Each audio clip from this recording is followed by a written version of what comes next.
Hello my Beatles friends, welcome back to another video, and today in this video I would like to talk about one of the greatest solo albums by any of the Beatles, which is called Ringo. I wanted to make that video for a long time, and I think this album deserves appreciation and respect from Beatles fans because it's very unique in many ways, and in this video I'd like to explore them. First of all, this album, released in November 1973, it's a third Ringo Starr album after great country albums, Sentimental Journey and Book of the Blues, and released in 1970, and in 71 and 72 he released two great singles, which are You Don't Come Easy, Back a Boogaloo, produced by George Harrison. They were very successful, and instead of releasing the follow-up album, he decided to concentrate on his acting career, and only in 1973 in May he decided to start recording his proper rock album. Naturally, he called all his friends to help, and everybody agreed. So this album is not only one of the greatest Ringo Starr albums, it also has an ensemble cast. And I'm gonna name some of them. We have here Klaus Voormann, Billy Preston, Jim Keltner, Mark Boland, Tom Scott, Nicky Hopkins, and many more.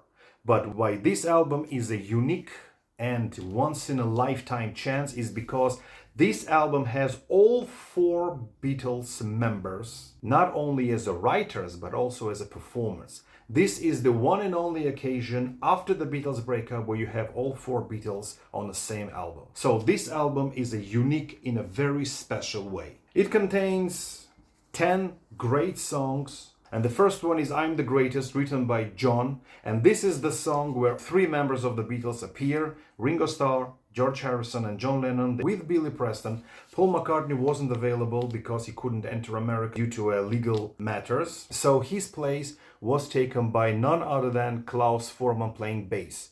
So we actually have Klaus Voormann replacing Paul McCartney and making almost a Beatles reunion, almost the Get Back sessions, because we also have Billy Preston performing on that song.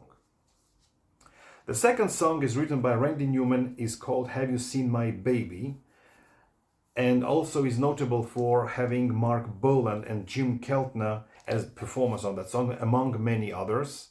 And this song, actually, the credit of that song will help you identify if you have a first pressing of this album or a second pressing of this album. Because the first pressing of the album, on the label, this song is written as Hold On, as you can see here on the picture. But actually the song's original title is Have You Seen My Baby? Also, the other song which identifies if it's a first pressing or a second pressing is a song called 6 O'Clock, written by Paul McCartney, which is on side 2.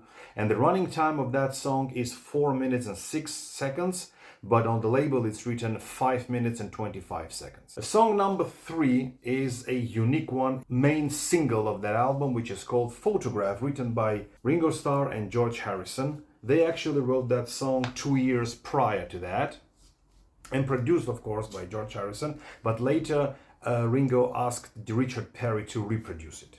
Also, the two other singles that were released prior to this album were also produced by George Harrison. Song number 4, Sunshine Live for Me, Sail Away Raymond, written by George Harrison. And also George Harrison provides guitar and backing vocals to that song. The next song is You're 16, You're Beautiful and You're Mine, written by Bob and Dick Sherman. And this song is notable for having Paul McCartney performing saxophone solo. Side 2 opens by third single from that album. The first one is Photograph, the second one is You're 16 and You're Mine, which I actually don't have in my collection, but I have this Italian version of Oh My, the third single from this album. Written by Poncha Starkey, and it also has ensemble cast. The second song is Step Lightly, written solely by Starkey, one of the rare occasions where you have only Ringo writing the song. The next one is 6 O'Clock. This is Linda and Paul McCartney written song, and they also perform on that song.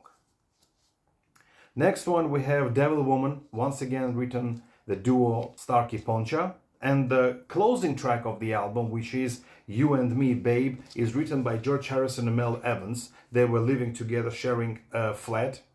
at some point, and Mel Evans asked George Harrison to write music to the song that he was working on.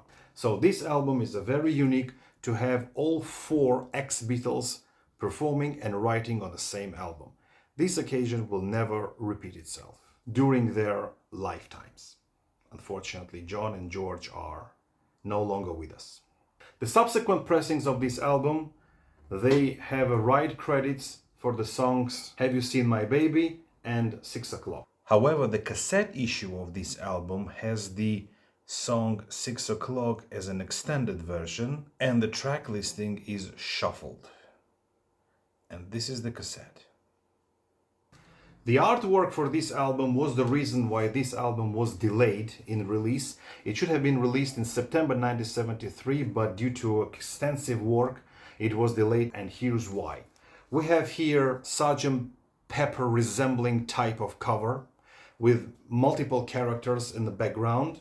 And here we have this diagram with faces numbered. And this is the list of characters appearing on the cover. The most famous names, I'm not going to name all of them. Among famous names, we have all four Beatles. John Lennon, Paul McCartney, George Harrison, Ringo Starr. Also Yoko Ono, Linda McCartney. We have here Ringo, and we have here Billy Preston, Leon Russell, Nicky Hopkins, Jim Keltner, Harry Nilsson, Vinnie Poncia, Richard Perry, Klaus Voormann, Mark Boland, Peter Sellers, and some other characters. And also some movie characters that were played by Ringo in the movies. Some other characters were just drawings. This cover was designed by Tim Bruckner, a young artist and sculptor working in Beverly Hills. He was hired by Richard Perry himself and booked to meet Ringo in London. He pitched Ringo several ideas for the cover, and this is the one that Ringo chose. The album was re-released in 1992 with some bonus tracks. Non-album songs also were included on the CD version of this album. The first pressings of this album also included this beautiful booklet. And all the illustrations that you have in this booklet are actually drawn by Klaus Voormann himself. I'm gonna show you some of them. This is the drawing, and on the second side you have the lyrics to the songs.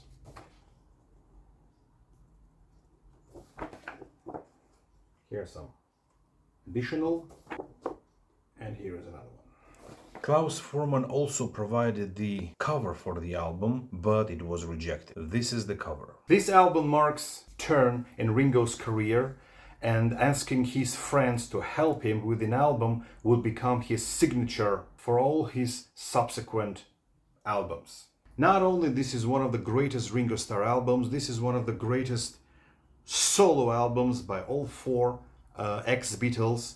This one has four Beatles members as the writers and performance on this album, and I have to admit that I like the song I'm the Greatest and the Small Beatles Reunion, and Klaus Voormann getting that credit of replacing Paul McCartney on the bass. For a very brief short time, but it happened. The album reached number 7 in UK and number 2 in United States. And the album that prevented this album from reaching number 1 in America is actually Elton John's Goodbye Yellow Brick Road. But still, this remains one of the greatest solo albums by any of the Beatles. Thank you very much for watching, and tell me what is your opinion on that album, and write me in the comment section below. Thank you very much, and I will see you next time.